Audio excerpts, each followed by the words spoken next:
This episode of the E-commerce Playbook podcast is brought to you by Sorall. Build your influencer marketing program on autopilot with a simple workflow for everything from gifting to paid campaigns. Try it out for free at getsorall.com/champions/CTC or with the link in the show notes. Hey folks, welcome to the E-commerce Playbook podcast. I'm your host, Richard Gaffin, Director of Digital Product Strategy here at Conflict Collective.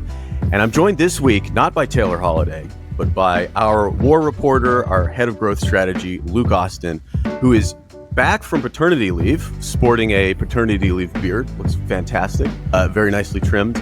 And so what we're going to talk with him today a little bit about is he's gone from one sort of crying newborn to another, which is, of course, managing e-commerce brands and figuring out what to do in this really sort of difficult time for those brands. So, Luke, how you doing, man? I'm doing good. That was an incredible introduction. I appreciate whenever anyone calls this scruff that I'm rocking a beard. So I also appreciate that nod. Yeah, we were just talking about I'm on like a 2-week probationary review period when it comes to my paternity leave scruff. Mm-hmm. So my wife has the ultimate decision-making power here. Every 2 weeks, we'll do a check-in and then you get the thumbs up, the thumbs down, and we go forward from there. So pass the first 2-week check and we'll see what happens next. Yeah, it's a little game of facial hair chicken. Like the longer it gets, you can push the line, but as soon as it gets too long, you may have to lop the whole thing off, which is terrifying. And where that line is will be a very, very interesting point to discover for our relationship. We should keep everybody updated on that as well. But all right, so for the time being, facial hair aside, let's talk a little bit about kind of what you've been thinking in terms of the current state of e-commerce and what that's going to mean for next year. So Taylor and I talked a couple of weeks ago about this concept of what is 2024 going to be the year of? And Taylor's answer to that question is margin innovation, essentially finding new ways to be profitable. And I would say that your answer to this question is not much different from that, but I think you have maybe a specific perspective on it, given some of the work that you're doing and some of the clients you're working on. So maybe talk through a little bit about the kind of the state of the union right now and what you think that's going to mean for 2024. Yeah, given that fact. Yeah. So I think one of the things that we have seen over these past couple weeks, specifically coming out of the D2C index data from last week, was the September data, and there's a great podcast on that. So essentially, what we saw though was revenue was up year over year. MER was in a solid spot as well. That was up also, but that was being driven by returning customer revenue instead of new customer revenue. And the new customer revenue side of things is not performing as strongly nor as efficiently as the total brand MER. So with that context in mind, and then thinking about what we saw from some of the Labor Day performance, even what we're seeing here in October as we're looking at Prime Day and some brands offering around that, I'm sitting here and I am honestly a bit nervous about what Black Friday, Cyber Monday, and holiday is going to look like for a lot of D2C e-com brands based on this macro data that we're looking at. Specifically nervous about the extent to which it seems like a large number of brands have cashed in their chips on their returning customers earlier on this year. So that Labor Day performance with the returning customer revenue higher, right? Brands are planning heavier pushes and offers for early bird, early November offers. There are some brands doing Prime Day stuff right now in October, and then their early bird stuff is launching, less than a month later. And the returning customer base is a finite number of customers there. It's not, there's not, the pockets of those customers don't go forever. And so there's going to be a limited amount of value that can be extracted from those customers. Now, brands have hopefully grown their returning customer base over the course of this year so they can get more growth from them. But I'm a bit nervous about what that means for the rest of Q4 if brands have cashed the chips a bit too much on the returning customers earlier on in late Q3 or early Q4. Yeah. So we actually released another D2C index email just today. So whenever you listen to this, it probably have been released yesterday. But and that trend, of course, like the upshot of it is that trend is definitely continuing. And in fact, AMAR over the last 2 weeks is down 16% year over year, which is massive. Returning customer revenue is still up 10%. And MER overall is up 3% year over year. But the trend line is definitely down, especially compared to even to last week. MER is now down. And so again, what that points to is people are bringing discounts forward, squeezing the returning customer revenue sponge a lot earlier. And kind of the upshot of at least this sort of past D2C index observation is that returning customer revenue is also going to probably start taking a hit this coming week because of Prime Day. So that the bottom in that sense might drop out as well. So what this all points to is like we're sort of potentially heading for trouble in November. So I think the question then becomes like, what do we do? And maybe specifically, what have you seen the clients that you're working on? What are they doing to sort of figure this issue out? Yeah.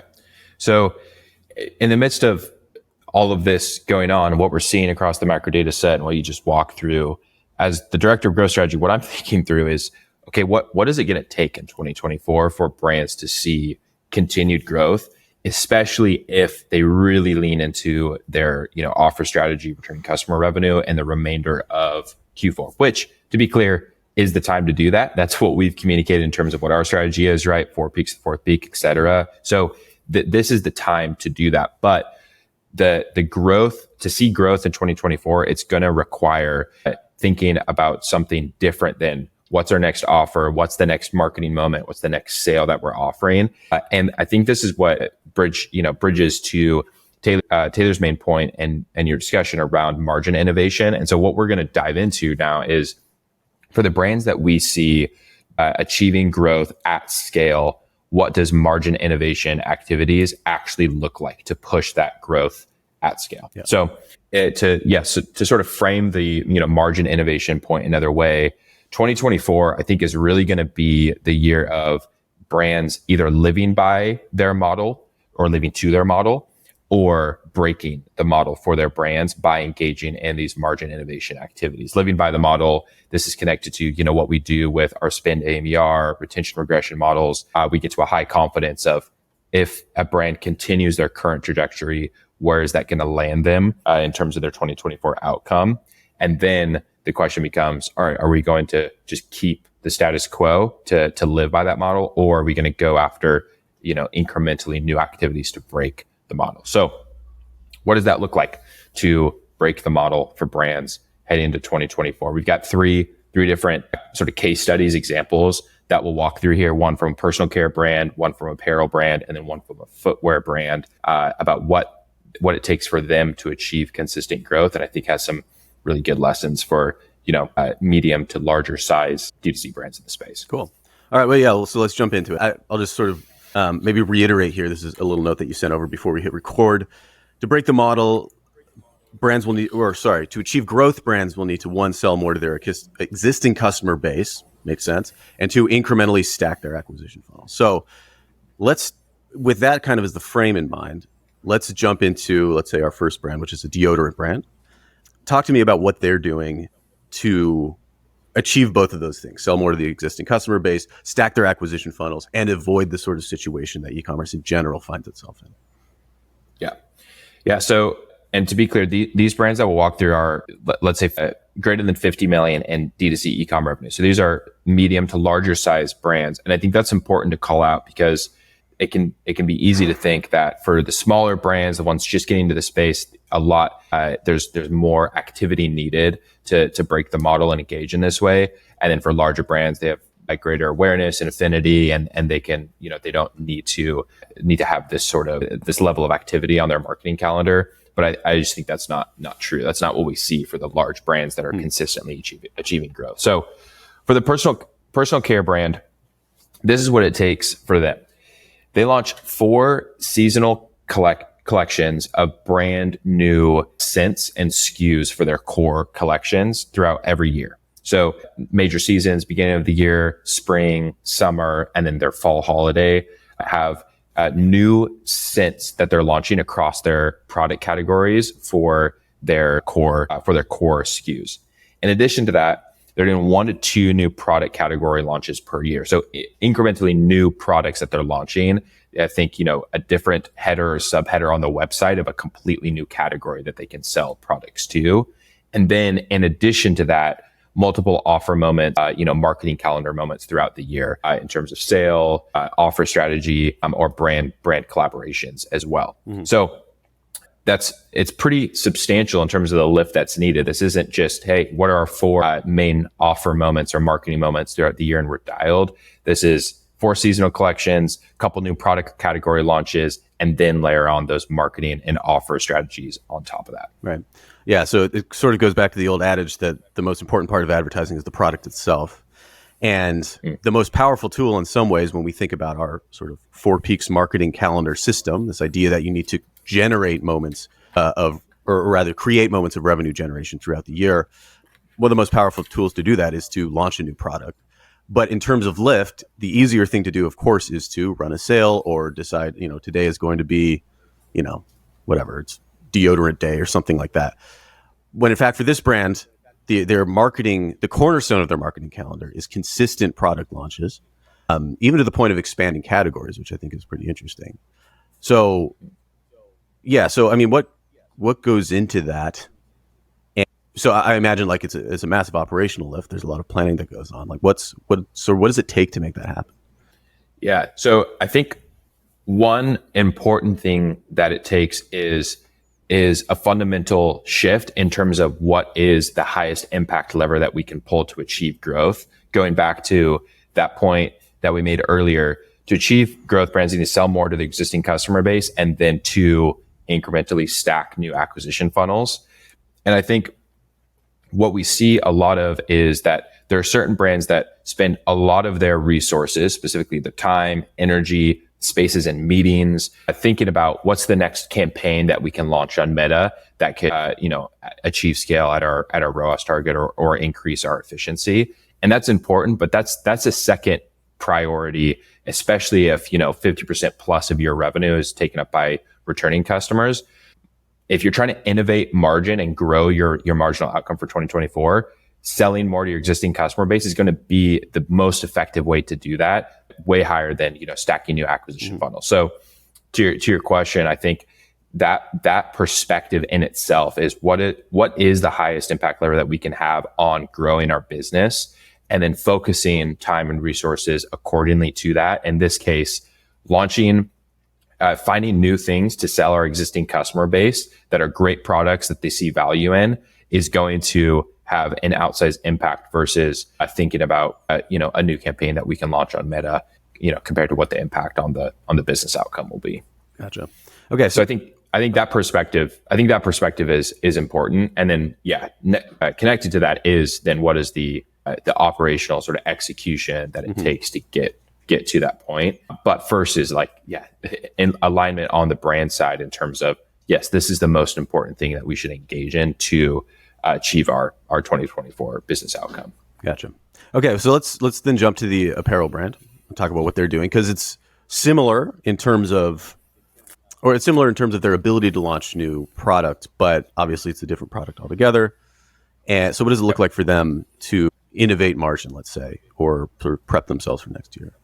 Yeah. So for this apparel brand, they're really connected to sports, and so that is the main licensing that they do on their products. And so what they do is for each major sport kickoff and season, so for the kickoff going into the new season of that sport, and then during the initial let's say month of that season, they're launching about 3 to 5 new collections per week. New collections meaning a selection of SKUs, a few SKUs, several SKUs that have a certain colorway or design to them that is incrementally new to the business. So 3 to 5 new collection launches per week in order to push volume, sell those new SKUs to their existing customers, and then of course layer that on their acquisition effort and be able to drive new customer growth through that. And then in addition to that, they're doing a brand collaboration drop per year as well. So something new with a different brand within the space.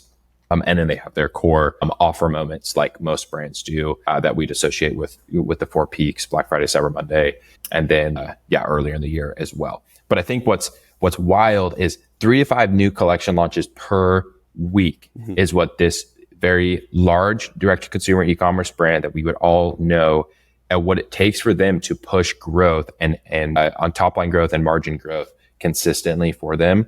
And I don't see a lot of brands doing that in in the space, even smaller, medium-sized direct-to-consumer e-commerce brands where they don't have that level of brand recognition or brand affinity that's going to give them more efficiency on their acquisition efforts. They have to push it through the marketing activities that they engage in. Mm-hmm. And this is the level of execution that it takes even for a really large, well-known brand to achieve consistent growth over time. Yeah. We talk a lot about good and bad UGC, but if you want a streamlined way to do the good kind of UGC, which is product seeding, then look no further than Sorall. If you're still using a spreadsheet to save creator profiles for influencer management, you will love this Chrome extension that comes with Sorall. You can see engagement rates, like projections, and their fair price without even leaving their profile. And you can add them to your creator CRM with one click. And that's just step one. You can search for influencers, send personalized outreach emails, manage your relationships, and track performance all in one place. Sound too good to be true? See for yourself with Sorall's free trial. Just go to getsorall.com/champions/CTC or click the link in the show notes. Okay, so one more example, footwear brand. So this is different in the sense, yep. I'd say particularly that it's a higher ticket item. What are they doing? Yeah, so almost every week they launch a new limited edition exclusive SKU. So it'll be a limited quantity drop every week, a new colorway for one of their core footwear silhouettes. And then throughout the year, they have 4 seasonal collection drops as well. That's related to the personal care brand. We saw that. So each season for each season of the year, you have an assortment of different silhouettes that have incrementally new colorways that they've never launched before. So that's a larger drop. 1 to 2 new product drops per year, completely new products, silhouettes within their footwear lineup. And then 1 to 2 new brand collaborations per year as well, which gets them into, incrementally new markets within their footwear category. So weekly drops of limited edition colorways, seasonal collection drops, 4 of those a year, 1 to 2 new silhouette product drops, 1 to 2 new brand collabs, and then of course, your offer strategy on top of that, Black Friday, Cyber Monday holiday, another sale early in the year as well. So yeah, that's what it takes for them. Gotcha. All right. So the moral of the story seems to be across these 3 brands, release a lot of products all the time. So that maybe raises 2 specific questions for me. Number one is, what does this look like, or what could this look like for a smaller or more medium brand that may not have the resources to make this sort of frequency of product release happen? And then the other question that I have is, so say my brand is not in one of these 3 spaces. What's interesting is like all 3 of them, the industry really lends themselves to releasing a lot of products and a lot of sort of incrementally different products as opposed to drastically different products or product categories. So what if you're an industry like, I don't know, furniture or something like that, where you're selling big ticket items where creating new product is not as simple as changing a couple of colors and releasing it. Of course, I don't know the industry that well. Maybe it is that easy, but so maybe like answer that question, the second question first, which is to say, if you're in a different industry from this, let's say you are in the $50 to $100 million range, and your product isn't a consumable and doesn't necessarily lend itself to repeat purchase. Becomes the strategy there?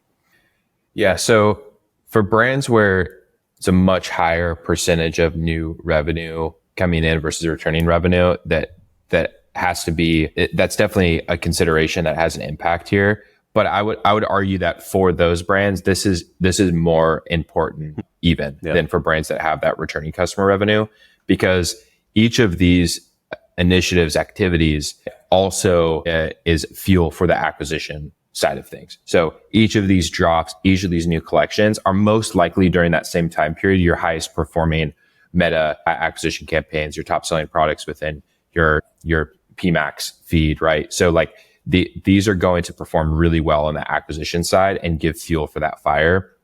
And the apparel brand in this example as well sees a really high percentage new revenue as well. So it's not, heavily skewing returning. And this is what helps to fuel their acquisition efforts, because it's allowing you to drive new products into new markets for new users by introducing new SKU drops, right? Rather than let's adjust something on our creative to get into new markets and sell to new people. Let's offer completely new product into the marketplace, and that drives it. So I think for brands that skew a higher percentage new revenue versus returning, this is just as important.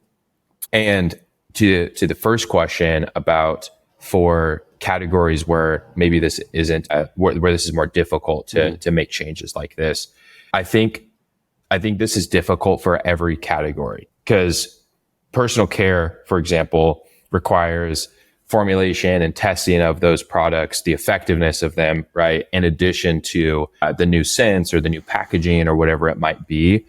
Whereas, for example, furniture, like you brought up, there's not as much of that goes on into, the formulation of what's in the consumable. So I just think this is hard across every industry. And from what I've seen, it's really an orientation of the brands to focus on this as something they get really good at: operational excellence, product innovation excellence. It's an orientation of the brand to really figure that out and dial this in to then fuel what their marketing efforts look like on their new and returning side of things. Mm-hmm. So for any brand that's thinking of this as sort of like an add-on, hey, how can we tack this on? We're really paid media acquisition focused, like operationally, product innovation, we're not that good. We kind of get by. It's really an orientation of saying we're going to get really good at this because this is what it's going to take sooner or later to get us to the next level of growth and achieve, that margin innovation, that margin outcome for the year ahead. Yeah. One other thing strikes me too is that a lot of the times when you have new product to launch, it makes the amount of effort that you have to put into the marketing, especially on the creative side, it actually reduces that a lot, at least in my experience.